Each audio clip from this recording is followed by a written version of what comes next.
Bueno, acá nos encontramos en esta tercera entrega y el tema que vamos a abordar hoy es el diagnóstico de gestación en bovinos con sus diferentes métodos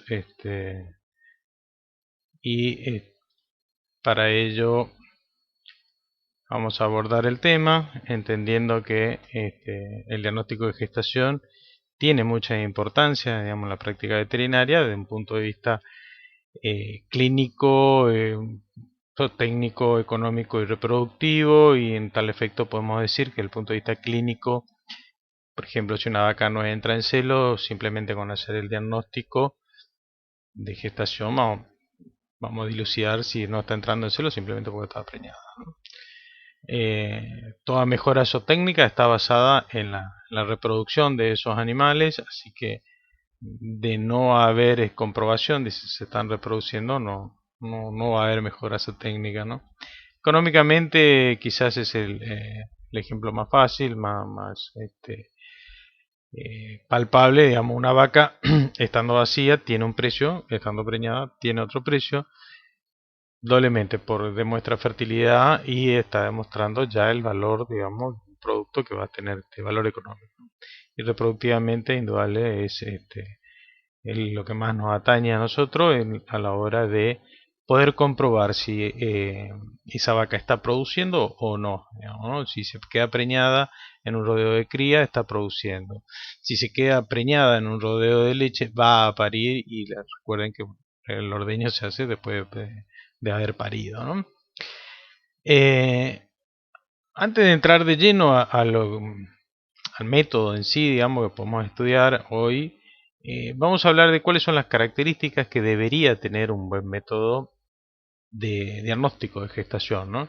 Son características que de alguna manera lo que buscan es definir el contexto, digamos, que deberían, digamos, valga la redundancia, tener en cuenta el día de mañana si se desarrollan nuevos métodos. Tengan en cuenta que ha ido variando a través del tiempo en la práctica veterinaria los distintos métodos de diagnóstico de gestación. Bueno, ¿cuáles son esas características? Vamos al punto. Tendría que ser rápido. ¿A qué nos referimos con rápido? Digamos? O sea, el método rápido básicamente busca que, así como la palabra lo dice, ¿no? Rápido, que si yo tengo que traer la vaca hasta el corral, tomar alguna muestra o hacer algo, llevarme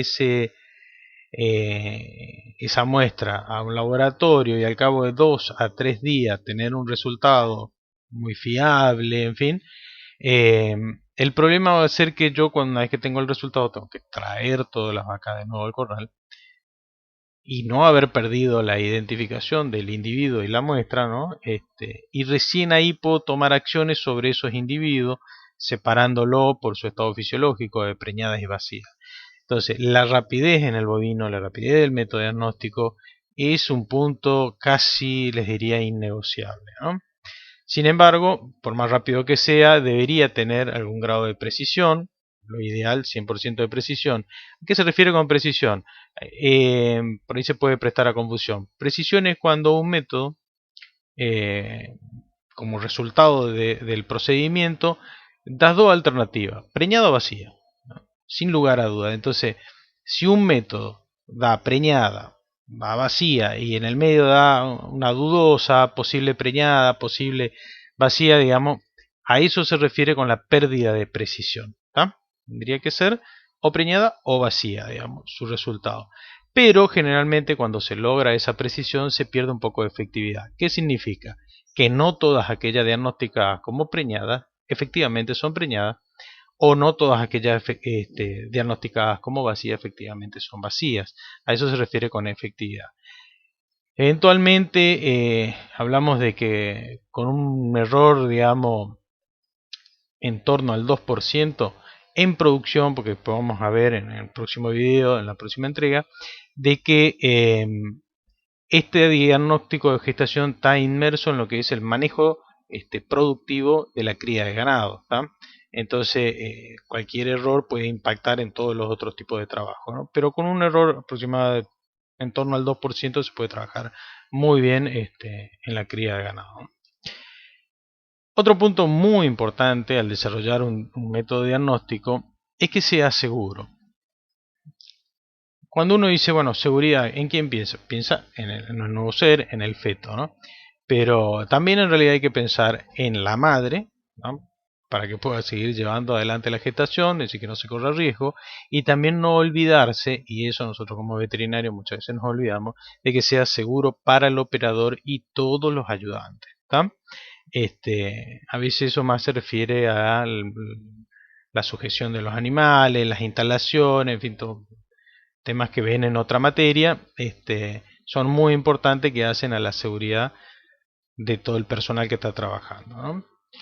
Y precoz. Precoz a veces se confunde con rápido, ¿no? Precoz se refiere a que un método va a ser muy bueno si puede determinar a pequeña o a temprana edad de gestación, si ya puede, digamos, discernir si está preñada o no preñada, ¿no? La precocidad en el diagnóstico es fundamental a la hora de aplicar biotecnologías, como la inseminación artificial o la transferencia de embriones, porque permite volver a resincronizar, a inseminar esa vaca, y en el caso de la lechería, los días de abierta, se llama, son los días que no está preñada la vaca, tienen un costo, un lucro cesante muy importante, bien calculado, ¿no? Y lo último, el bajo costo. El bajo costo, la única razón que tiene es que estos trabajos se hacen en torno de un negocio que es la cría de ganado. Entonces va a ser costeado dentro del proceso productivo. Todos aquellos métodos que digamos propongan una baja en los costos van a ser los de elección por los productores, ¿no? Bien, a grandes rasgos los métodos diagnósticos se dividen en dos, como pueden apreciar, en indirectos o de laboratorio y en métodos directos o clínicos, que rápidamente se pueden dar cuenta que los directos o clínicos van a ser más rápidos que la toma de muestras, ¿no? Incluso hasta diríamos más prácticos.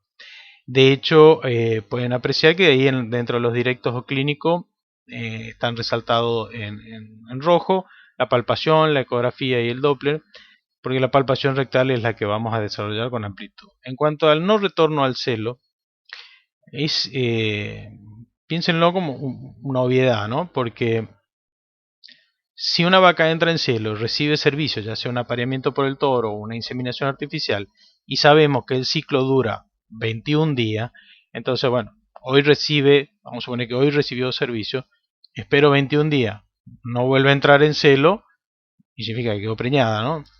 Ahora, también haciendo memoria del ciclo, el ciclo dura 21 días de promedio, o sea que en realidad me tendría que tomar el trabajo de fijarme entre el día 17 y 24 si no entro en celo, ¿tá? Entonces eso se le llama no retorno al celo como un método diagnóstico. Pero, ¿qué pasa?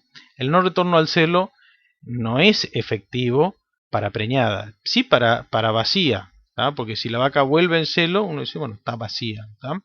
Y si no entra en celo, puede ser que no hayamos hecho bien la detección. ¿Se acuerdan de que la detección visual no era 100% efectiva? Por eso eran todos esos métodos complementarios. O bien puede ser que una vaca entró en anestro porque justo empezó la seca, entonces deja de entrar en celo, la vaca no estaría preñada, ¿tá? Entonces el no retorno al celo, tómenlo con cuidado. Sin embargo, lo van a encontrar en muchos libros. Vamos a retomar un poquito ese tema en inseminación, porque durante mucho tiempo se utilizó la tasa de no retorno a los 21 días como un índice de preñez, ¿no? Pero eso lo vamos a explicar más adelante con más detalle, el uso de la tasa de no retorno. Es importante que se acuerden que el no retornar al celo a los 21 días sería un síntoma, digamos, sería un dato probable de que la vaca está preñada, ¿tá? Bien, y los de laboratorio, después al último voy a hacer algún tipo de descripción de cada uno, ¿tá? Y sus posibles usos. La palpación rectal, obviamente, es meter la mano en parte del brazo vía recto para acceder a poder explorar el aparato reproductor de la hembra. Es el método de elección, ¿no? Es el método de excelencia, como le ven ahí en el cartelito, del aparato reproductor de la hembra bovina. ¿Por qué le digo esto? Sencillo, todo lo que hagamos en reproducción sobre la hembra bovina va a ser prácticamente a través del recto, ¿tá? Más algunas hormonas que se inyectan, digamos, de forma parenteral. Pero la verdad que esto, o sea, se va a evaluar si el desarrollo es normal, si está ciclando o no está ciclando, si está preñada, si queremos inseminar también vamos a tener que abordar vía rectal, si queremos colectar los embriones también hay que hacer vía transrectal, la palpación de ese aparato, la manipulación para recuperar esos embriones, bueno, lo mismo si hay que transferir y bueno, realmente es muy acotado, digamos, el abordaje, digamos, de la reproducción en cuanto al aparato reproductor, ¿tá? Hay que tener en cuenta que la palpación rectal también se utiliza, digamos para muchas cosas, como les acabo de decir, ¿no? Entonces tengan en cuenta que pueden evaluar estado fisiológico, preñada, vacía, funcionalidad, estados patológicos. Bueno, no quiero hacer un audiolibro, eso lo opté por poner ahora la diapositiva para que también les sirva como para repasar, ¿no? Pero realmente es una práctica que ayuda muchísimo a poder evaluar otras cosas aparte de si está preñada o no está preñada, ¿no? Bien, pensemos ahora por un instante cuáles serían los cambios que se producirían en esa hembra bovina si en el momento del celo recibió cubrición o una inseminación y quedó preñada, ¿no? Bien, ¿cuáles serían esos? Y como habíamos dicho, el no retorno al celo. Entonces, lo primero que pensaríamos es una hembra que tiene ausencia de celo, ¿tá? Bien, ¿qué otra cosa podemos pensar? Va a tener aumentado el tamaño del útero. ¿Por qué? Porque la gestación se desarrolla dentro del útero, ¿no? ¿Qué otro cambio? Va a haber una simetría de cuernos porque la gestación se desarrolla en uno de los dos cuernos, con lo cual uno de los dos cuernos va a estar más grande a medida que avanza el desarrollo de esa gestación. Va a haber fluctuación porque va a haber líquidos. Ahora vamos a ver alguna diapositiva de cómo está organizada esa preñez, tema que ya habrán visto también en el video del teórico, ¿no? Va a haber un aumento de progesterona. Ojo, igual lo vamos a volver a insistir, pero el aumento de la progesterona se da siempre, ¿no? Celo, ovulación, a partir de ese folículo, de la ovulación de ese folículo, se forma el cuerpo lúteo que tiene una actividad secretora de progesterona, ¿no? Esa progesterona es la que mantiene la gestación, entonces voy a tener una progesterona alta, vamos a decirlo así, ¿tá? Mayor de 1 nanogramo por mililitro. Una inmovilidad del cervix, quizá en las etapas más tempranas de gestación no va a ser tan así, pero el cervix tiende a quedar inmóvil, imagínense, producto del peso de la gestación, ¿no? Va a haber un aumento del diámetro de la arteria uterina, el desarrollo de eso va a demandar conforme avanza la gestación, digamos, mayor afluencia de sangre, entonces la arteria uterina se engrosa, aumenta de tamaño, aumenta su irrigación y eso hace que se pueda palpar el frémito de la arteria uterina o incluso ocultarlo mediante unos aparatos que lo vamos a ver al final, no se usan mucho para ver, digamos, el flujo con un Doppler, ¿no? Y ya habíamos dicho el tema de la progesterona, la presencia del cuerpo lúteo. O sea, una vaca preñada tiene que tener cuerpo lúteo, ¿no? Entonces, todos estos cambios, tengo que pensarlo desde un punto de vista casi de sentido común, ¿no? Y el tema del cuerpo lúteo, me detengo ahí un instante, es importante en esta especie porque el cuerpo lúteo es responsable de mantener la gestación durante toda la gestación. Esta es una especie que si durante la gestación en cualquier momento se estirpa el cuerpo lúteo, se lo lisa con una prostaglandina, se interrumpe la gestación, ¿tá? Distinto de la yegua o incluso en el humano, que pasado, digamos, en una gestación bastante avanzada, pasado el 50% más o menos del lapso de gestación, podrían, digamos, no depender de ese cuerpo lúteo porque la placenta segrega, digamos, suficiente progesterona como para mantener la gestación, ¿tá? Si eso traten de no olvidarse, igual siempre hacemos hincapié que una vaca preñada no pongan corticoide, bueno, ya vamos a ver el otro práctico de no pongan prostaglandina por la lisis del cuerpo lúteo, si no se va a interrumpir la gestación, ¿tá? Bien, todos estos cambios La ausencia de celo, dijimos, podía ser de que no se detectó bien. El aumento del tamaño del útero puede ser otros líquidos, asimetría de cuerno. En el caso de las vacas, el cuerno gestante queda un poco más grande que el otro. En las vaquillas no, cualquier diferencia, la verdad que es preñez, digamos, ¿tá? La fluctuación, bueno, puede haber un contenido líquido, producto de una metritis, una piómetra, en fin, ¿no? La progesterona lo mismo, si el cuerpo lúteo no se alisó, tampoco significa que sí o sí va a estar preñada, lo mismo que la inmovilidad del cervix, que estaría más relacionada a un aumento de contenidos en el útero, ¿no? Lo mismo también si hay metritis, hay aumento del frémito de la arteria uterina. Entonces todos estos cambios lo llamamos como signos o síntomas probables de preñez, ¿tá?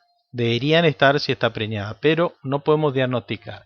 Que sí podemos tomar en cuenta como síntomas ciertos de preñez, y esto hay que memorizarlo, hay que tenerlo presente, porque cuando se está haciendo un diagnóstico de gestación, tenemos que buscar uno de estos 4 síntomas, ¿tá? Uno es la presencia de la vesícula gravídica, que está presente entre el día 28 y 45 de gestación, el deslizamiento de membranas, que está en la membrana fetal, entre el día 32 en adelante, ¿no? Y el feto a partir del día 45 hasta el final de la gestación. Fíjense la diferencia que en la vesícula gravídica no hablamos de feto, y feto hablamos a partir de los 45 días, eso ya lo vieron en el teórico.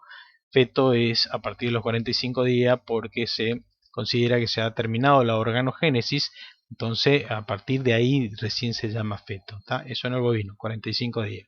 Y los cotiledones, que vamos a ver, o placentomas también, que es la forma en la que se unen la placenta, digamos, a la madre, ¿no? Entonces, cuando van a buscar, tienen que encontrar al menos uno de estos síntomas para poder decir que una vaca está efectivamente preñada, ¿tá? Lo voy a insistir durante varias diapositivas, los días a partir de los cuales se empieza a observar. Por ahí al principio cuesta un poquito memorizarlo, pero después uno se acostumbra fácilmente.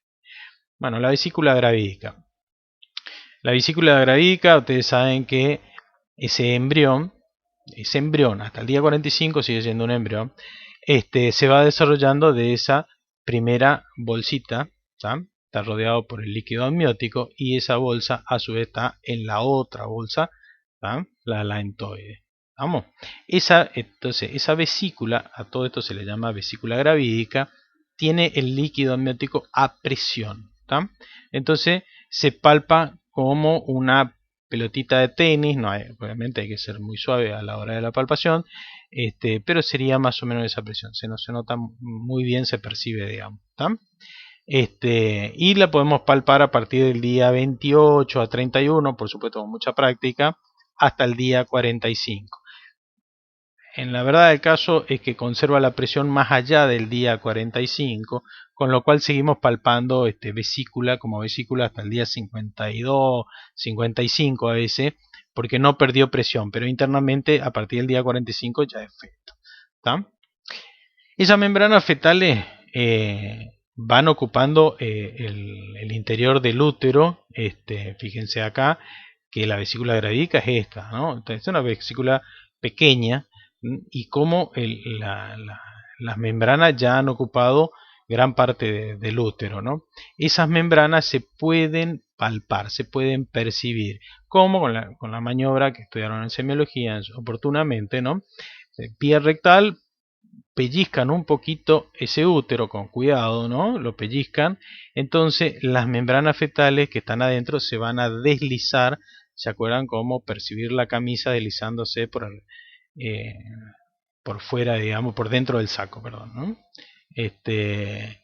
Entonces ese pellizcamiento tiene que ser muy suave para no dañar la gestación, y se siente como se desliza por dentro las membranas, ¿no?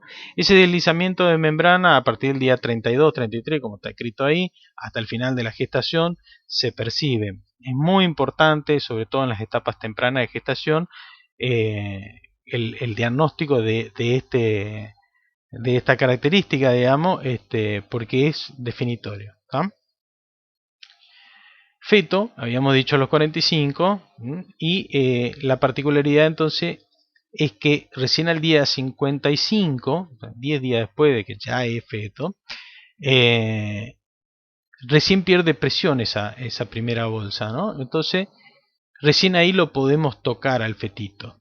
Todos estos recuerdos de cuáles son los cambios de gestación es para que cuando veamos cómo es la metodología, bueno, sepamos qué tocar, ¿no? Y diferenciar.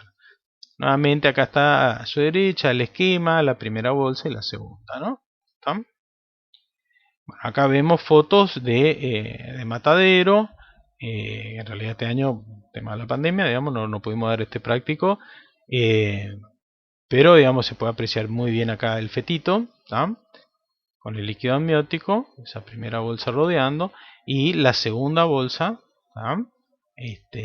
La coriolantoidea, con el líquido alantoidea adentro, y esto que ven acá son los cotiledones, ¿tá? Que es por donde se une a la pared del útero. Fíjense, entonces todo esto está ocupando el interior del útero. Fíjense que se abre el útero y se saca y queda íntegro, ¿no? Acá, de la misma foto, digamos el mismo fetito. Acá un poco más en detalle. Fíjense el contorno. ¿Tá? Entonces, cuando esto ya no tiene presión, como en este punto ya no tiene tanta presión, tocando suavemente uno puede tocar esta estructura, ¿no? Este fetito, para que se den una idea, tiene alrededor de 20 y pico de centímetros. Entonces este es un esquema que generalmente encuentran en los libros, es este líquido amniótico y esta es la bolsita que está dentro de la bolsa grande. Para decirlo así en un vocabulario no ortodoxo. ¿Está? Bien. Acá lo hemos sacado, entonces pueden ver el cordón umbilical, los cotiledones o placentomas. ¿Tá? Esto es palpable, acá parece un poquito más grande de lo que es, acá tienen las manos de los alumnos como punto de referencia. Fíjense cómo se va formando ese fetito, o sea que ya pueden apreciar de que cuando metan la mano van a tocar fluctuaciones. Estos cotiledones son palpables, sobre todo cuando están unidos con el útero, tienen una buena consistencia, y este fetito es palpable realmente. Los cotiledones se palpan a partir del día 65 a 70 en adelante.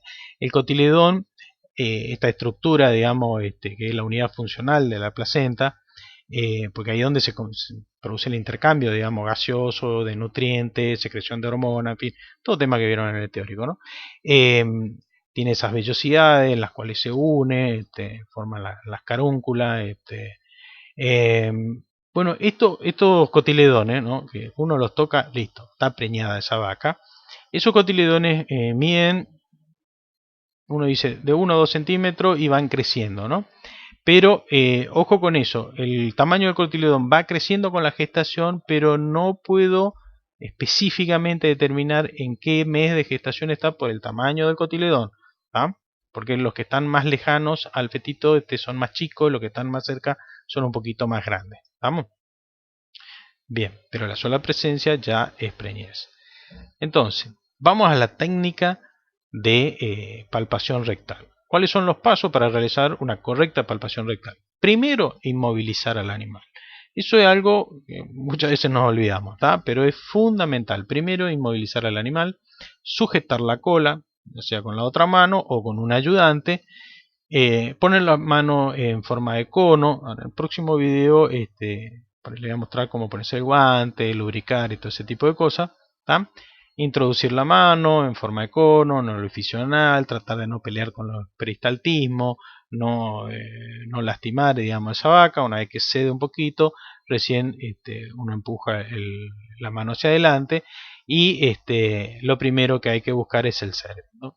¿Qué es importante recordar acá? Bueno, eventualmente se puede embalonar. ¿Qué significa? Que ingresa aire y se infla el recto. ¿Tá? Entonces ahí no pueden tocar, no pueden percibir nada adentro. Entonces, ¿qué hacen? Tienen que hacer un pliegue del recto y ese pliegue genera un peristaltismo y va a salir todo el aire. ¿tá? Una vez que sale todo el aire, incluso adelantan un poco más el brazo para replegar parte del recto en el brazo. Entonces ahí van a poder abrir bien la mano, volver un poquito para atrás y empezar la maniobra de exploración del útero. Indudablemente que esta es una técnica práctica que la van a tener que desarrollar en el campo, con la vaca, pero estos conocimientos, estos tips, digamos, son fundamentales cuando vayan a hacerlo. ¿tá? Ojalá cuando se levante esta pandemia podamos llevarlos al campo como todos los otros años. Algo muy importante, no rascar, ¿tá? Porque por alguna extraña razón, en la desesperación, primero las primeras experiencias sienten todo caliente, les aprieta, y no encuentran nada, empiezan a hacer como una especie de rascado, entonces lesionan el recto. Entonces ahí también salta a la vista que las uñas cortas, si tienen las uñas largas, es impresionante, les duele, no pueden hacer una buena exploración y lastiman a las vacas. ¿tá? Bueno, obviamente cuando van a trabajar, pero eso casi te le diría que para todos los trabajos de manga, nada de anillo, aro, cadena, que nos podamos enganchar en algún bulón, sumamente peligroso. ¿tá? Y obviamente tener todos los cuidados correspondientes. Nunca un animal ni 10 ni 1000 valen la pena tomar riesgos innecesarios. ¿tá? Y la inmovilización del animal también, el tema del trancapatada. ¿tá? Pónganlo, si no hay, busquen un palo y no se dejen influenciar, porque por ahí el personal de campo, no, pero el veterinario que estaba antes era más aguerrido, hacía así nomás. ¿tá? Tómense todas las precauciones de no sufrir ningún tipo de lesión o riesgo, porque aparte se cuidan ustedes y cuidan al resto del personal. ¿tá? Bien, acá esquemáticamente en estos dibujos vemos cómo va a ser la técnica, poner en forma de cono, obviamente que tiene que estar enguantada, explorar vía rectal y, como ya saben de anatomía, el útero se encuentra en la cavidad pelviana, ¿no? Y lo van a poder explorar de esa manera, ¿no? Entonces le va a quedar el recto replegado. Bien. Perdón. Esta parte vamos a editar. Bueno, solamente a los fines de recordar, digamos, la estructura anatómica del aparato reproductor de la hembra, el cervi, los cuernos y los ovarios, ¿no? Entonces, ¿qué tiene de importante, digamos, acá dentro del punto de vista reproductivo? Cuando es el diagnóstico de gestación, lo que tengo que acordar es que el cervi es la primera porción del útero, es de la consistencia más firme. ¿tá? Se palpa por afuera como una consistencia realmente más firme. Después viene el cuerpo, que es cortito, que nos damos cuenta que estamos en el cuerpo porque pasado el cervix disminuyó esa consistencia. ¿no? Y después vienen los dos cuernos, que al principio están unidos por ligamento intercornal, ¿tá? que lo vamos a tocar en el punto de bifurcación. ¿tá? Entonces, este punto o separación externa de los cuernos del útero, eso le decimos, es un punto de referencia a la hora de palpar. ¿tá? Y acuérdense que hacia los laterales los dos cuernos están sostenidos por los ligamentos anchos. Entonces no van a poder meter la mano por ahí porque están los ligamentos. Entonces van a ir con la mano hasta la curvatura, el punto de bifurcación, y ahí van a poder agarrar los úteros. Entonces, si yo meto la mano derecha, voy a agarrar así el cuerno izquierdo, ¿tá? Y voy a tener que enderezarlo un poco. Perdón, este es el cuerno izquierdo y así el cuerno derecho, ¿no? O sea, tengan presente eso, el tema de los ligamentos anchos, ¿no? Y que la bifurcación, en realidad el cuerno ya se separó antes. Después van a ver que es mucho más importante si están aplicando alguna técnica como transferencia de embriones, ¿no? Acá seguimos con los esquemas. Entonces, ¿cómo busco el cervix? Voy al piso de la pelvis y ahí tiene que estar el cervix. El cervix, si bien está móvil, está suelto, pero va a estar ahí. Si paso la mano por el piso y no lo encuentro, la levanto un poco, ¿no? Eventualmente las vacas flacas queda, no aprieta tanto, entonces uno como que no existe el aparato reproductor y a veces está acá. Por eso es una cuestión práctica, hay que acostumbrar la mano a la percepción, ¿no? Entonces uno donde busca el Servi en el piso, ¿no? Como ven en este esquema. Una vez que lo encuentra, lo agarran, ¿tá? Hay que acostumbrarse a identificarlo despacito. De hecho, en estos esquemas les estoy mostrando cómo explorar un útero vacío. Que a la postre después van a ver que lo difícil no es diagnosticar que una vaca está preñada. Lo difícil es diagnosticar con mucha certeza que una vaca está vacía. ¿No? A veces uno toca los úteros medio chiquitos, qué sé yo, y eso, me estoy comiendo una preñez pequeña. ¿No? Pero, digamos, se puede, digamos, es cuestión de intentarlo. ¿No? Entonces, agarran el cervi y lo levantan. ¿Por qué hacen esta maniobra? Entonces, lo mueven. Básicamente ven si tiene movilidad ese cervi.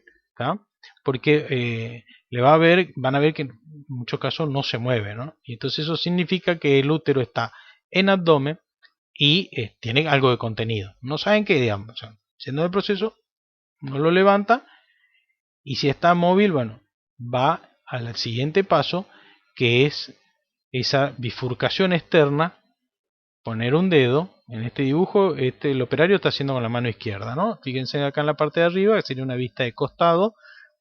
A veces esto depende, el tamaño del útero depende de la hembra, ¿no? Si es una hembra ya con varias gestaciones, incluso algunas, digamos, tienen un útero más grande que otras, pero si una vaquilla, está todo el útero pequeño dentro de la cavidad pelviana. Pero esto es lo normal de encontrar una vaca ya hecha, ya con varias gestaciones, sobrepasando la pelvis, ¿no? Entonces, ahí clavan los dedos, uno, y levantan, ¿tá? Al levantar, les marca los cuernos, tanto izquierdo como derecho, entonces los pueden explorar. ¿No? Lo van recorriendo despacito hasta llegar a los ovarios, e incluso los pueden agarrar a los ovarios y no pueden tironear mucho, tironean mucho le va a doler a la vaca, ¿tá?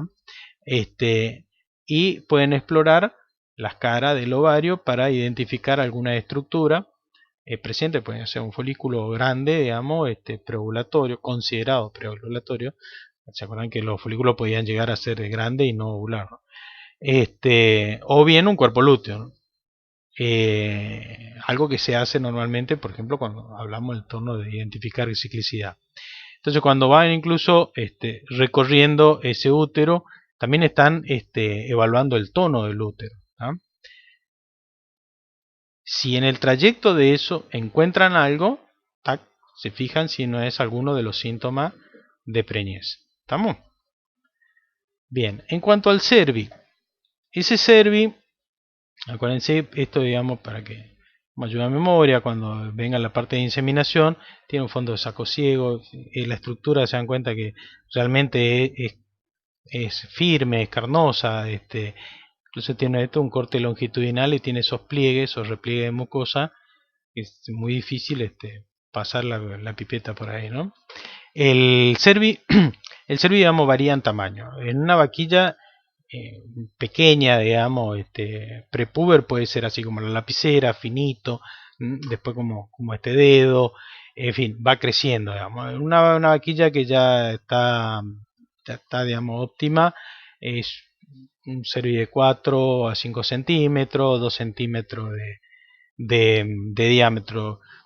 Yo entiendo que eventualmente para estudiar y eventualmente para contestar algunas preguntas de examen y eso, se preguntan números, ¿no? Pero no hay que ser, yo no soy muy amante de eso, digamos, porque en biología, con saber más o menos cuáles son los rangos, uno va a evaluar si está dentro de lo normal o no, ¿no?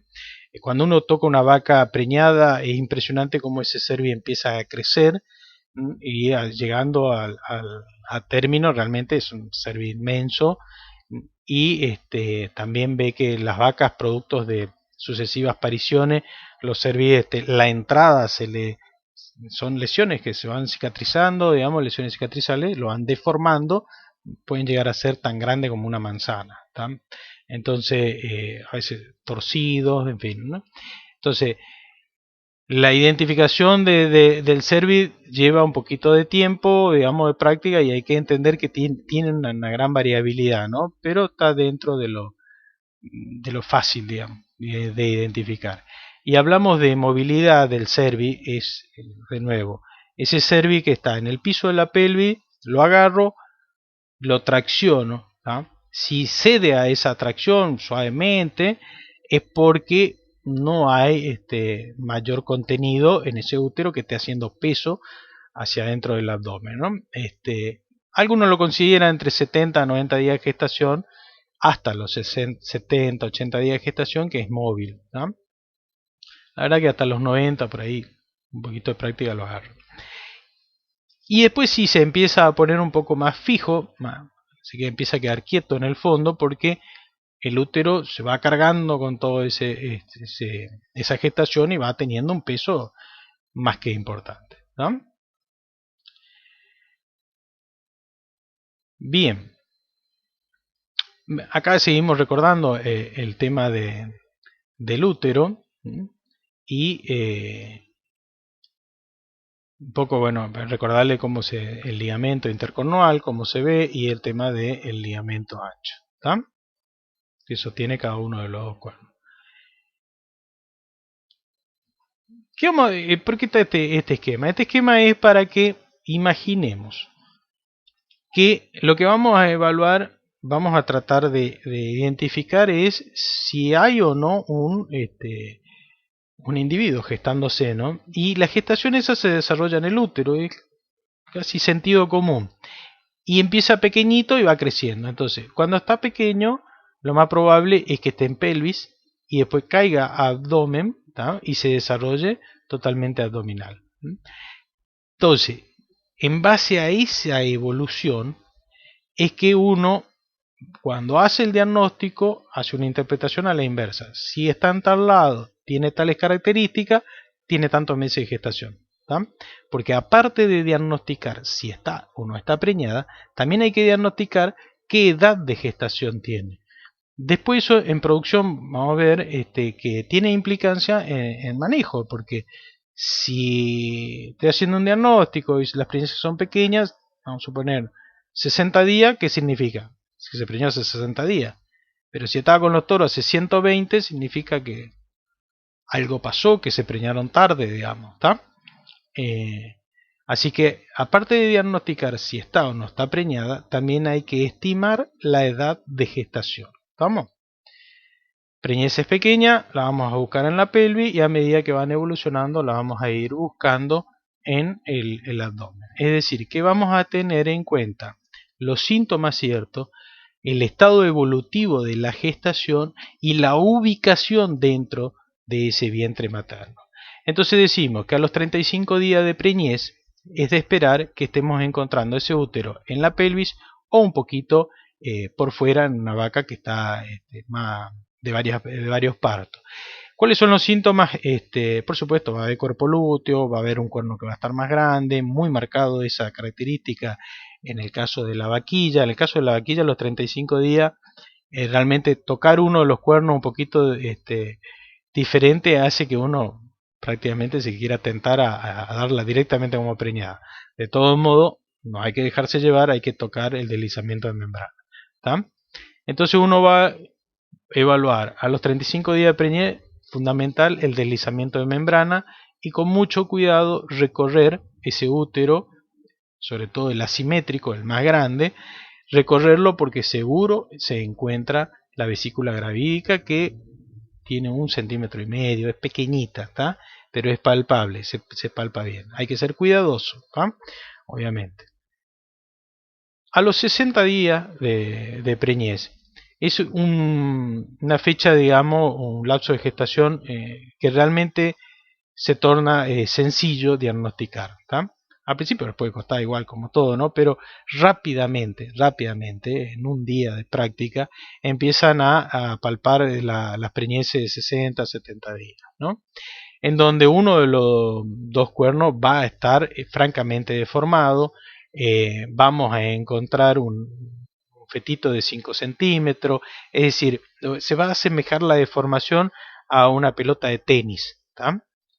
Si está incluso un poquito menos de 60 días, va a tener presión todavía, como les había dicho, y si está más en torno a 60, 65 días, ya van a poder tocar suavemente el fetito en la deformación, ¿tá?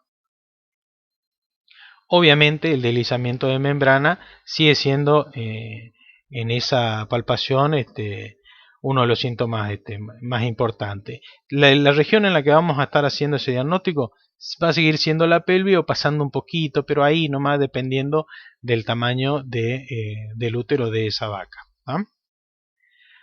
Si estamos haciendo un diagnóstico y nos encontramos con una deformación bien marcada, con un fetito de unos 15 centímetros, no es que uno mete, después saca la mano, empieza a medir 15 centímetros, no, uno hace una estimación adentro, o sea, más o menos 15 centímetros, una bola así más o menos grande, y en los 90 días de seguro, ¡pac!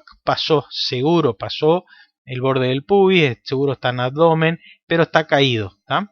Además, lo hago con las manos, si se ve, digamos, más o menos una cosa así, 90 días, un poquito más grande, 110, digamos, ahí, ¿estamos? Ahí ya pueden palpar algunos cotiledones. Si con cuidado se pueden palpar algunos cotiledones. Lo cierto entonces que con semejante deformación lo que vamos a palpar en los 90 días de preñez es el feto. ¿Estamos?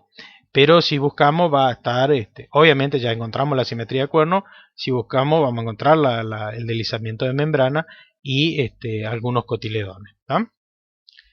A los 120 días de preñez, o sea, estamos hablando de 4 meses, ¿no?, de gestación, el feto bien marcado, la deformación, todo. Ahí uno de los síntomas muy importantes es que el cervi ya empieza a estar firme en el piso, ¿tá? Como un cordoncito fibroso colgando. Todavía es más o menos móvil. La diferencia, ¿cómo diferenciar si estoy en 4 y no en 5 o más cerca de 110, digamos?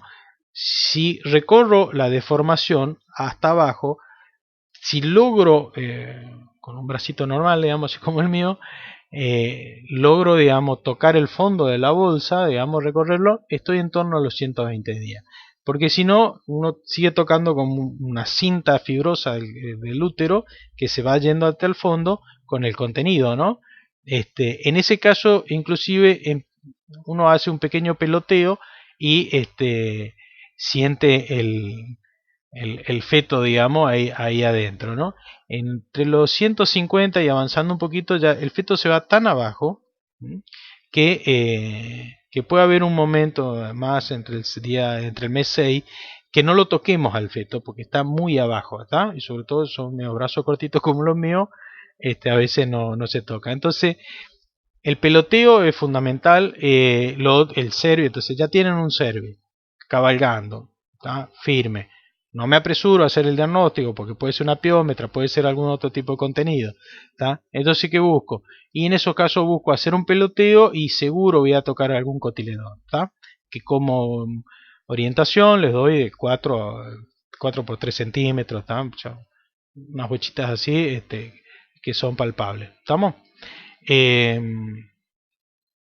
a ver, si tienen una deformación, está cabalgando, no se tienten. A veces uno de los errores más frecuentes es, está preñada, no, traten, porque a veces, para sorpresa, uno le pega un tironcito a ese cervi y el útero era largo nada más y estaba por debajo de un rumen replegado de contenido y se lleva sorpresa, ¿está? Así que la maniobra traten de hacerla bien todas las veces. De hecho, en el próximo video van a ver que el trabajo es muy repetitivo y por ahí uno tiende a aburrirse, ¿no? Alrededor de los 6 meses, cuando tocan feto, en realidad empezamos ya a hacer evaluaciones de la bóveda craneana del feto. Entonces, según el tamaño de la bóveda craneana, por ahí podemos estimar la preñez. Los errores de estimación de gestación a partir de los 180 días son groseros, ¿tá? Y no se alarmen por eso. pueden tocar vacas que ustedes van a decir, bueno, no, sí, tiene 6, 7 meses de gestación y a la semana está pariendo, digamos, ¿está? Y vacas que uno dice, ya está por parir, ya está por parir y pasan 2 meses y no paren, ¿estamos? Entonces, ahí demanda mucho más práctica obstétrica, digamos, de evaluaciones, pero es un poquito más complicado, ¿no? Con lo cual uno empieza como a preñada grande, básicamente, arriba de los 6 meses, ¿no? Y este dibujo no es el indicado, bueno, acá van más o menos viendo cómo va creciendo, ¿no? Ese feto. Ese tamaño también es variable, ¿no? Varía según la alimentación de la vaca, por ejemplo, durante la gestación. Pero bueno, acá este ya es un ternerito más completo, más a término, donde lo puse de igual porque podemos apreciar que estamos tocando la bóveda craneana, y incluso estamos apreciando si viene bien, ¿no? Un ternerito que está en el fondo, va ascendiendo, se nota que va ascendiendo. ¿Tá? Si tenemos el dato cierto de preñez, podemos evaluar y estamos siendo al séptimo mes, lo podemos evaluar bien. ¿Tá? Ahí, 8 a los 9 meses a término. ¿Tá? Se tocan los cotiledones, el cervi es una cosa montada, pero son fáciles. Esto es quizás cuando están aprendiendo, lo primero que quieren tocar. Déjame tocar, déjame tocar. Uno quiere tocar el feto. Después, el día de mañana, cuando se diga en la parte de reproducción, van a ver que diagnosticar preñada es la parte fácil. ¿Ah? La parte difícil es diagnosticar vacía, evaluar un puerperio. eh, Ahí es donde se pone un poquito más difícil. ¿Tá? Entonces, bueno, para que recuerden lo que es una preñada a término, y bueno, obviamente metiendo el brazo casi hasta el fondo, ¿no? Ahora vamos a ver un poquito de diagnóstico precoz, ¿no? El diagnóstico precoz, básicamente, lo que lo dice es tratar de diagnosticar lo antes posible una gestación. Entonces, en lechería se usaba mucho por el tema de los días de abierta, la palpación temprana, el frémito de la arteria uterina, el deslizamiento de membrana. En rodeo de carne, por ahí sacamos los toros, esperamos 60 días, 10 días más, 10 días menos, no hace la diferencia. Y eventualmente, si no hay una buena certeza de toro, bueno, a uno agarraba y separaba un pequeño lotecito de dudosa y la retactaba un mes después, ¿no? Eh, Pero el diagnóstico precoz se realzó con el uso de las nuevas biotecnologías, como la sincronización de celo, todo son temas del segundo módulo. Entonces empezó a tener muchísima importancia porque había que evaluar si se había preñado o no después de inseminar, después de transferir un embrión y todo ese tipo de cosas. ¿Tá? No tanto con el concepto de día de abierta de la lechería, digamos. ¿Tá? Eso trajo algunos cambios importantes en el manejo reproductivo, ¿no? Al principio fue un poco resistida la ecografía en el rodeo de carne. Así es como se ve, ya vimos la parte de ecografía y así es más o menos como se ve en la práctica, ¿no? Una vaca estabulada, una vaca que a veces se hace en diagnóstico en la espina pescado, donde se hace la, la, la- el ordeñe, y en el caso del campo, son casillas de operar donde se inmoviliza el animal, ¿no? Fíjense, este es el transductor, este es el aparato y siempre van a ver en internet, hay hoy por hoy muchos modelos, pero en todos el tema del sol, el brillo a la pantalla es un poquito un tema, digamos, a pesar de que han evolucionado muchísimo los aparatos, incluso ahora vienen unos que uno se cuelga por acá, por la espalda y con unos anteojos ve la imagen acá como si fuera un anteojo, ¿no? Entonces se evita todo este aparataje y uno tiene en teoría mayor libertad de movimiento y son para uso tanto en lechería como en rodeos de carne, ¿no? Bien, brevemente recordar que los ecógrafos están los grandes y los pequeños, y algún apartado voy a hacer con al final de la parte de diagnóstico por ecografía, ¿está? Esto es ecografía Doppler, o sea, ecografía más sumado acá un esquema color tomado con el Doppler, ¿tá? El ultrasonido choca en una superficie en movimiento, cambia su frecuencia y tomado por la máquina y nos da con una indicación de colores. Pero eso le voy a dar al último. ¿Estamos? Ahora nos vamos a centrar en los ecógrafos. Bien, también, de nuevo, hasta el cansancio, les voy a recordar, hay transductores lineales, microconvexo, lo que van a variar, una imagen así en cortina, todos en modo B, bidireccional, y el microconvexo va a dar una imagen de abanico, ¿tá? Esa es toda la diferencia. En reproducción se han hecho más famosos los lineales, son de fácil uso, la verdad que el sectorial no tiene mayor el sectorial, perdón, es otro que no tuvo éxito, se usa más para tendones, y es realmente una imagen de abanico desde un punto, ¿tá? Ahora se están usando algunos microconvexos, pero más que nada convexo, no microconvexo, ¿tá? Según el grado de curvatura es microconvexo o convexo solo. Entonces, bueno, la mayoría es lineal, transrectal. Eso es importante porque el transductor que es para uso transrectal tiene otras características, es más blindado para que no entre los líquidos, entonces podemos usar vía rectal. Si utilizan un transductor normal que tienen en la veterinaria, por ahí se les va a arruinar. ¿Estamos?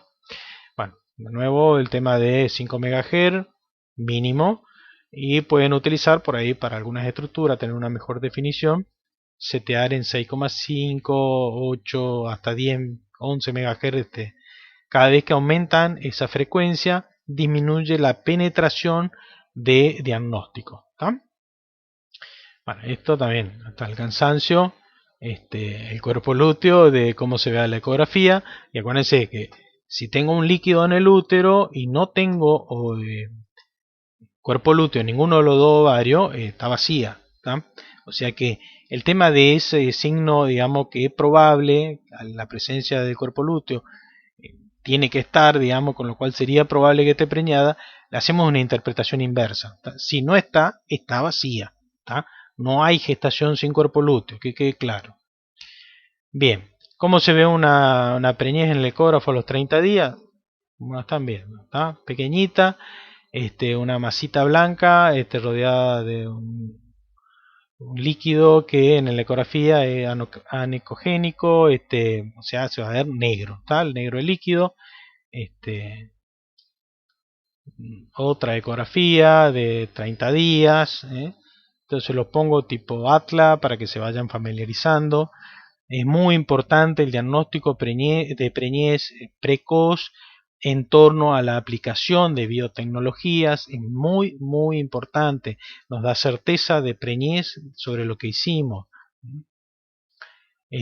Fíjense, otra preñez de 30 días, ¿tá? Una preñez un poquito más grande. Entonces fíjense que sin estar seteando el aparato, porque habría que frizar la imagen, ponerle el scroll, digamos, para determinar qué medida hay una tabla de gestación. Si yo estoy haciendo una ecografía a los 30 días, veo una cosita así. Si estoy haciendo a los 35, esa masita blanca es más grande, y uno se acostumbra a esa imagen del ecógrafo y ya va mirando y tiene 30 días, 32, 35. ¿Tá? Es más, en las etapas tempranas de gestación, el grado de acierto es importante, digamos, entre 34, uno lo ve realmente mucho más chico que 37, 40, o sea, en cambio, arriba de 90, arriba de 80 días de gestación, ya pues 80, 90, arriba de 120, sí, 120, 130, 180, 200, o sea, empiezan los errores, digamos, cuanto está más avanzada la gestación. ¿Cómo se ve una ecografía? De todo modo, le tengo pasado otro video, pero quería que vean, digamos, cómo se ve la ecografía en tiempo real, ¿no? Fíjense que es fácil, con un poquito de práctica en el ecógrafo uno sabe diagnosticar. Es más, lo que a veces pasa es que uno le quiere mostrar al dueño y quiere ver, bueno, ¿Cuál? ¿Dónde? Ese, ¿cuál?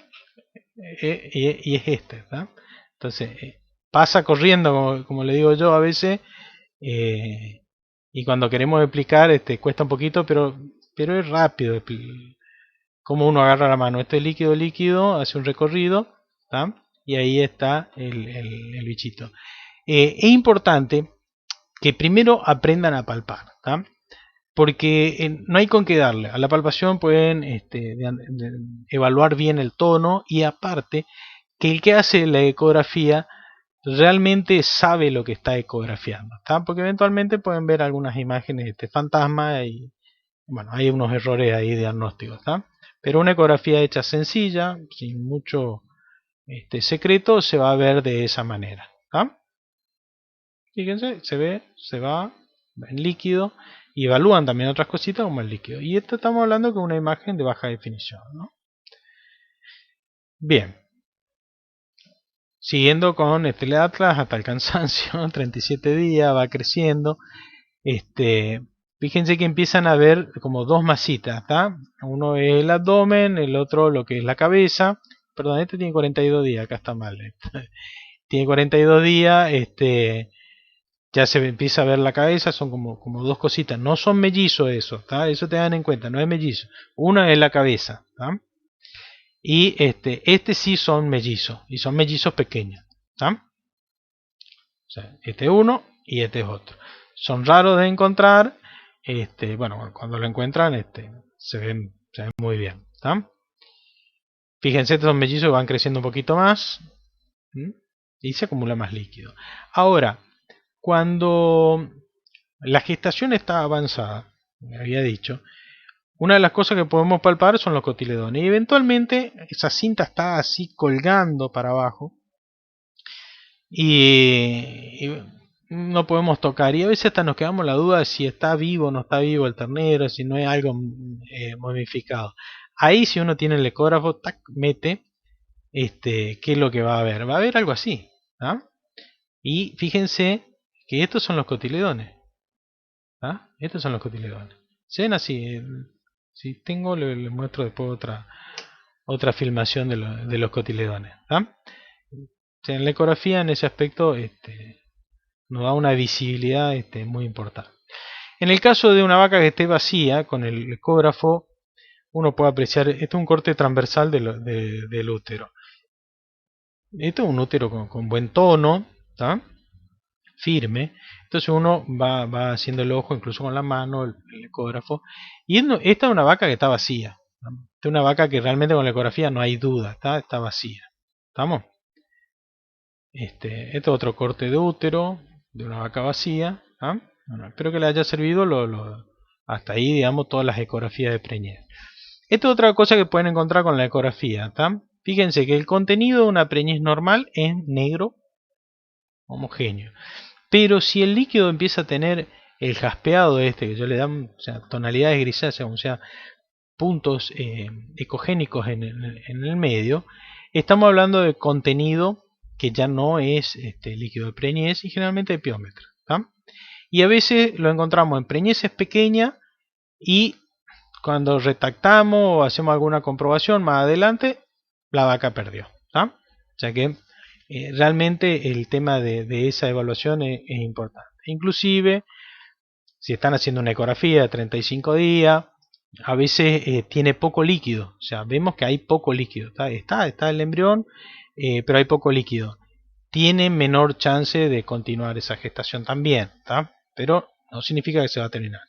Ahora, cuando la ven así como acá, jaspeado, está complicado. ¿Tá? O no continúa. Pues si ven el embrión, tiene el cuerpo lúteo todavía, está jaspeadito, van a los 30 días y no está más. Bueno, como toda dualidad que nos caracteriza a los argentinos, cuando apareció la ecografía tuvo que rendir examen versus la palpación rectal, ¿no? Y ahí teníamos los amantes de la palpación rectal y los detractores de la ecografía y viceversa. Así que esta diapositiva, digamos, siempre la dejo porque el día de mañana puede ser lo que hoy hacemos versus lo que venga. ¿Tá? Y cada vez que haya una migración, como la estamos teniendo ahora de lo presencial a lo virtual, se generan estas comparaciones que son muy enriquecedoras para poder definir bien dónde estamos parados, ¿no? La palpación rectal, digamos, se decía, digamos, con vehemencia, menor costo, muy práctica, no necesitamos ecógrafo, aprender a palpar, digamos. Por ahí los veterinarios son un poco más bruscos, ¿no? A la hora de decir las cosas, pero bueno, las ventajas realmente son menor costo, no utilizan más nada, y muy práctico, ¿no? Pone un guante y ya está haciendo el diagnóstico. Las desventajas, la precocidad. Quienes sostenían que no había diferencia entre un diagnóstico a los 30 días por ecografía versus 35 días con la palpación, esto, esto fue claro, digamos, fue lo que le hizo perder la lucha a la palpación rectal. La ecografía puso en evidencia que había muchos errores de diagnóstico de gestación tempranos, ¿ah? Los precoces. Entonces, en un esquema de lechería donde se había desarrollado eso, de los días abiertos, de última no se hacía nada, no se ponía una prostalandina, se seguía controlando, no había mayor impacto de un error de diagnóstico, ¿está? Pero con el tema de las sincronizaciones y que uno pone prostalandina para sincronizar, eso vamos a ver más adelante, si estaba preñada la hacía abortar, ¿está? Entonces ahí la ecografía realmente le demostró que tiene una mayor exactitud espectacular, con muy poca práctica. Uno la ecografía agarra una exactitud y le diría que si están haciendo una ecografía de 35 días, por ahí en condiciones de campo, de rodeos de carne, después de una inseminación masiva que se hace a tiempo fijo, que se llama, eh, corro 5 días, hago los 35 y es una tras de la otra mucho más rápido porque a 30 días puedo llegar a tener algún tipo de error, ¿no?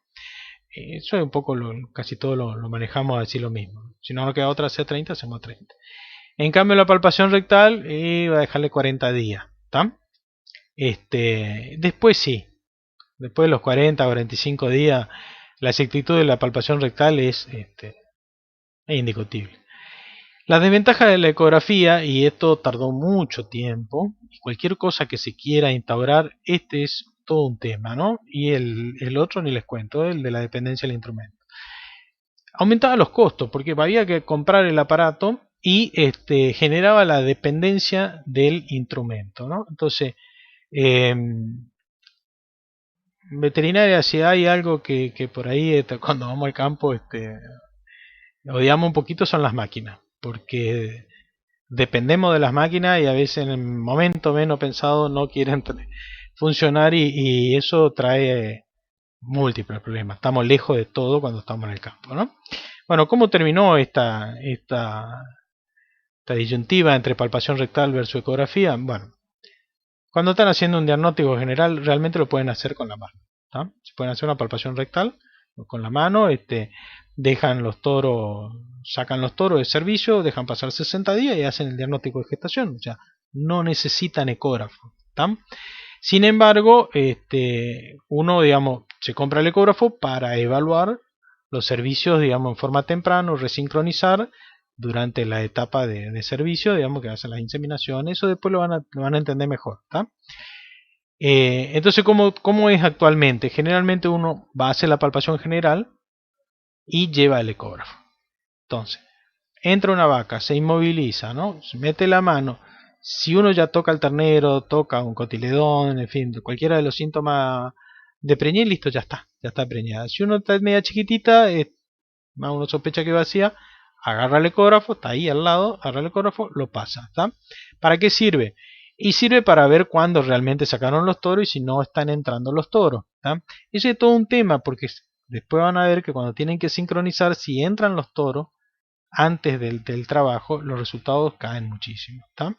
Entonces, no ganó uno sobre otro, ecografía sobre palpación rectal, sino que hoy trabajan en conjunto. Entonces, hay que saber palpar y hay que saber hacer ecografía y hay que usar una u otra dependiendo el objetivo del que le estén buscando, ¿está?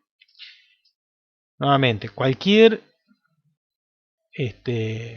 método que surja en el futuro tendrá que ver el tema de costo, el tema de dependencia de las máquinas, el tema de la rapidez, todas esas características que le hablé al principio, ¿no?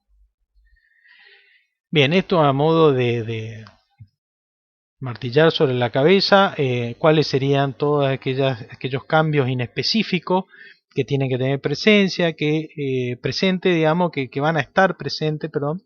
Y es casi como sentido común, ausencia de celo, va a agrandarse el útero, va a estar presente el cuerpo lúteo, va a haber un buen nivel de progesterona, el frémito de la arteria uterina, que tiene que irrigar, es decir, se los pongo y hasta martillar que tienen que estar, ¿tá? Pero si voy a diagnosticar preñez, tengo que tener uno de los 4 síntomas. ¿Cuál era? A memoria: vesícula gravídica, deslizamiento de membrana, feto y cotiledones, ¿tá? Entonces, vesícula gravídica, 28-45 días, deslizamiento de membrana, feto ¿por qué? Porque terminó la organogénesis, cotiledones a partir de los 60-70 días y van creciendo en tamaño, ¿tá? Bien, voy a hablar de algunos otros métodos que tuvieron su pequeña fama. Y era el ultrasonido basado en Doppler, ¿no? El aparatito de acá, la derecha abajo, ese se usó más en pequeños animales y estaba bueno. ¿Por qué? Porque este se basa en que el ultrasonido, cuando choca con una superficie en movimiento, cambia la frecuencia. Entonces el aparatito lo que hacía era tomar ese ultrasonido y transformarlo en un sonido audible. Entonces, ¿qué era lo que escuchábamos con este aparatito? O sea, escuchábamos los latidos del corazón, y en pequeños animales con una gestación tan corta, todas hacen pseudogestación, digamos, por el largo de vida del cuerpo lúteo, en fin. Por ahí lo interesante era, y aparte es medio fácil palparla, lo interesante es saber si la viabilidad de esos fetitos, ¿tá? Así que ahí tuvo un uso espectacular para poder diagnosticar latidos cardíacos, ¿tá? Entonces uno contaba 1, 2, 3, 4 fetitos, 5, en fin, ¿tá? Y en bovinos se trató de hacer lo mismo, es más, se llegó a comercializar, acá ya está delatando algún retraso tecnológico, ¿no? Pero son estas barras, ¿no? Esta barra, un poquito de gel, de vaselina, que se ponía, y estos auriculares, ¿no? El aparatito estaba acá adentro, venía todo esto acá adentro, entonces se desarmaba. Entonces uno lo metía vía rectal. ¿Y qué hacía? ¿Qué escuchaba uno? Escuchaba para una criatura de esta parte. Y escuchaba el frémito de la arteria uterina, ¿no? Es más, esta barra, esta era para pequeños y esta era para grandes, y acá venía una marca, digamos, eran 2 marcas en realidad. Uno iba introduciendo y bueno, cuando llegaba más o menos entre esas 2 marcas, metía, sacaba un poquito y trataba de escuchar a ver si salía ese sonido, ¿no? Y andaba bien, andaba bien. 2 malas suertes, ¿no? Una era que si la vaca estaba en celo o tenía alguna metritis, daba igual, ¿tá? Porque aumenta la irrigación. Y entonces tenía esos falsos positivos. Y bueno, pero una red exploración. Y la otra mala suerte que tuvo fue que contemporáneamente el ecógrafo empezó a mejorar su precio, a ponerse mucho más competitivo, con planes de pago espectaculares, así que quedó en el olvido, digamos, el Doppler. Pero no se dio por vencido el Doppler y empezaron a desarrollarse aparatos ya hace bastante tiempo basados en ecografía combinado con el Doppler, combinado la ecografía y ultrasonido, ¿no?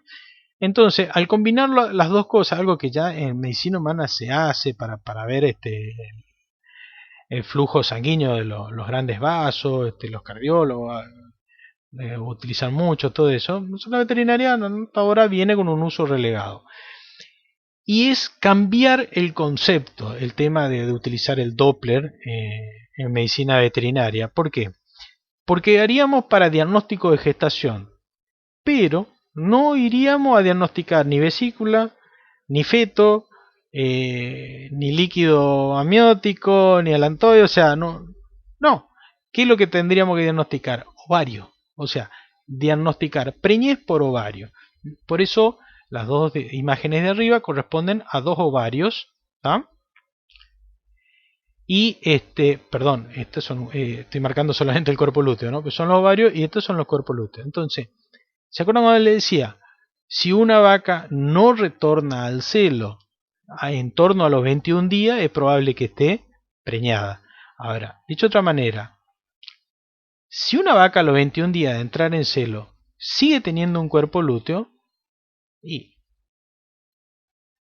la vaca vacía no está, ¿no? O sea, si no tiene cuerpo lúteo está vacía. Entonces, ¿qué pasa? ¿Cómo puedo yo utilizar ese dato?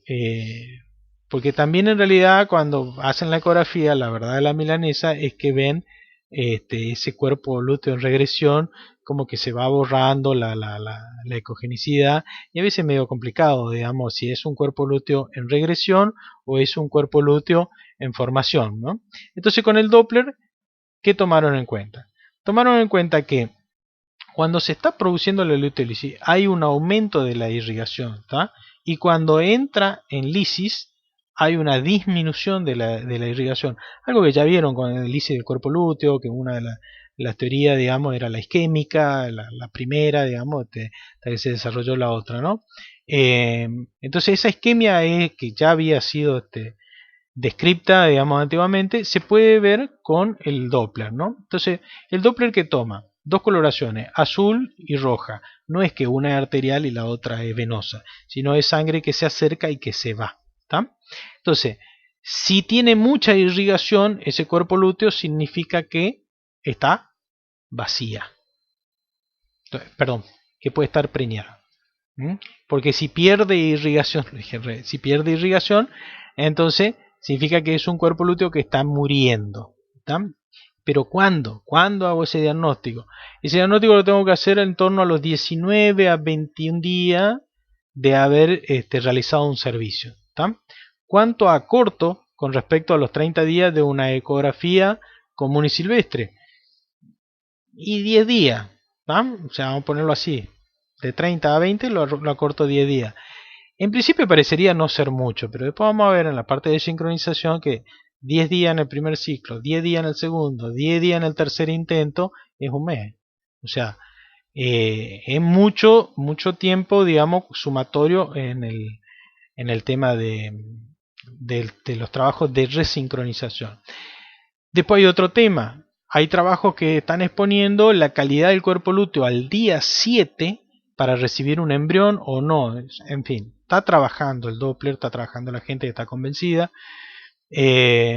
Todavía tiene que rendir un par de exámenes, que es el costo de los aparatos, siguen siendo muy altos.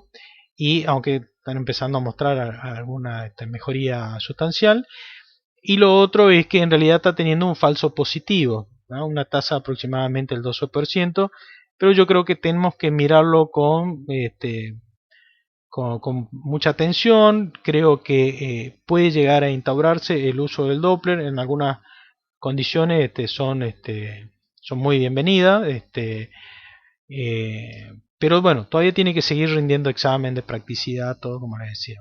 El otro uso es, como están en las dos figura de abajo, es para ver circulación sanguínea de corazón. Entonces vemos que esto realmente, aparte de estar ahí, este concepto está vivo, ¿tá? Se ve circulación sanguínea. Pero repito, rojo no significa que rojo arterial, azul venoso, ¿tá?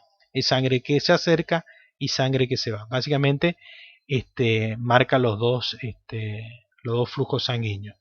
Acá hay otra también de cómo se ven los ovarios con distintos flujos. ¿Estamos? Esto lo doy como para que después no les suene de la estratosfera, ¿no? Los factores tempranos de preñez también se los dejo para que lean, busquen un poquito más de información. Tienen algunos problemitas, se utilizan más que nada para investigación, pero no sería raro que el día de mañana, o sea, hagamos una gotita, punta de oreja, una tirita reactiva, ya podamos saber si está preñada o no en el instante y no ensuciarnos las manos. Ya hoy por hoy van a ver en internet o cuando van al campo que están poniendo el transductor en un soporte, digamos, de teflón, y ya ni siquiera meten la mano, o sea, desde afuera nomás están haciendo diagnóstico. Es decir, las cosas no son estáticas, van evolucionando y tienen que tener esa amplitud y esa capacidad de tomar o dejar lo nuevo que vaya saliendo, ¿no? En cuanto a la determinación de hormona, progesterona, estrógeno, y más o menos lo mismo, ¿no? O sea que el concepto de no retorno. Si 21 días, en el lapso ese, analizo leche colorimétricamente, la presencia de progesterona, en fin, o analizo sangre, y está alta, ¿sí? Entonces puedo sospechar de que está preñada, ¿tá? Pero lo mejor es hacer una muestra pareada. Ya es inconveniente, hay muchos hoy métodos, digamos, que han saltado esto, pero de aplicarlos es ese concepto, ¿tá? El tema de estrógeno es más tardío y se utiliza más en animales silvestres, ¿tá?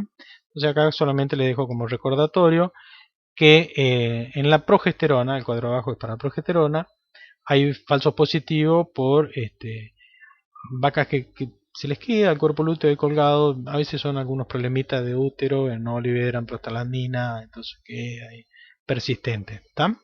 Se da mucho en lechería, a veces por el pH del útero que cambia, en fin. Léanlo, búsquenlo, eso está en todos lados. Es muy efectivo para determinar vacía, ¿tá? Y hay un problemita también con el procesado de muestra, y eso por ahí, cuando uno hace investigación, uno se topa con que la progesterona se pierde rápidamente en la muestra, entonces hay que tomar la sangre, centrifugar y refrigerar rápidamente, me decía un máximo de 3 horas nomás se tiene para procesar la muestra. Los equipos se lograron hacer unos equipos a campo para ver qué vaca tenía buena progesterona para transferir un embrión, digamos. Eso lo vamos a ver un poquito en el siguiente módulo, pero no anduvo, ¿no? No anduvo. Así que solamente, digamos, tengan presente eso, ¿no? Los dejo acá, también está en la guía todo este cuadro, en donde ahí pueden ver los factores de preñez, digamos, se usan en investigación, tienen alguna efectividad variable, la detección de celo, ahí se refiere en el segundo punto al no retorno, ¿tá? Así que bueno, eso leanlo. La verdad que en bovinos son de poco uso, salvo en algunos ámbitos más de investigación y desarrollo de nuevas tecnologías, ¿no? Un poquito de las otras especies, no es lo que yo particularmente domino, así que le pedí a una colega que me pasara su foto, bueno, que importante, que me dijo que recalque, que es en el caso de los equinos hay que lubricar muy bien el guante, con acetato de celulosa, pueden comprar el gel médico, y si no, una gelatina sin sabor la preparan porque pueden dañar el recto, es muy lábil, y se muere la yegua, ¿tá? Muy sensible a la peritonitis, así que eso hay que ser sumamente cuidadoso. Incluso me dijo, bueno, que acá no está en la foto, pero que hay que tener una regadera y hay que lavar bien toda la zona perineal antes de hacer cualquier maniobra que se hace sobre yegua, se hacen todas las maniobras, ¿tá? En torno a los 30 días también está haciendo los diagnósticos para tratar de no infectar, digamos, pero en la yegua es más fácil en realidad. Están haciendo al torno a los 20 días, ya se hace una ecografía, ¿tá? De control. ¿Qué otra cuestión es fíjense, las mangas o la casilla de operar, digamos, son distintas, y si tiene cría hay que tener con la cría al lado, como ya está la cola, ¿tá? Tiene su particularidad, cuando venga la persona que les dé la parte de equino podrán ahondar en este tema, ¿tá? Lo mismo que para ovino, por ahí la ecografía puede ser transrectal o en el flanco, por fuera, y se ve igual por una cuestión de tamaño de estas especies, ¿no? En el cerdo en algún momento también se usó el ultrasonido para determinar cuántos chanchitos hay adentro, ¿no? Y en pequeños animales, bueno, ya les he dicho, se está imponiendo, y obviamente la ecografía es por afuera, ¿tá? Hay que poner gel, y los transductores se usan, son unos micros convexos, se usan en gatitas también, digamos, se hace, ¿tá? Bueno, espero que les haya servido este práctico, y cualquier duda, anímense, les soy sincero, a mí también me está costando, que es escribir en el foro. Hemos modificado el foro ahora. El foro de consulta es uno solo para cualquier tema. Lo único que tienen que ingresar y si el tema no está puesto, ustedes dan de alta un nuevo tema. ¿Tá? Una vez que dan de alta el nuevo tema, ahí ponen la consulta, y yo les iré contestando, y vamos a intercambiar todo tipo de opiniones. Obviamente, es una pequeña aclaración. Si está dado en el material, no se vuelve a dar toda la misma explicación, sino es planteen, digamos, no entendí tal cosa, no me quedó claro, es contradictorio, sin ningún temor, no tengan temor a equivocarse. Y bueno, yo también voy a tratar de hacer mi parte y todos los de la cátedra de contestar todo lo que se vuelque al foro de consulta. Es muy, la pregunta que le parezca hasta la más tonta, hasta la más, es disparadora de conocimientos, y otros ven que creían saber algo y no era tan así. ¿Tá? Así que bueno, les dejo, aparte de todo este video, le voy a hacer un video más con filmaciones eh, del campo, de trabajo de palpación, digamos, general. Incluso ahí va a venir la explicación de cómo el diagnóstico de gestación en un entorno productivo, ¿tá? Que tiene mucho más injerencia por ahí que la que solamente diagnosticar preñada vacía. ¿Tá? Bueno, muchas gracias. Hasta luego.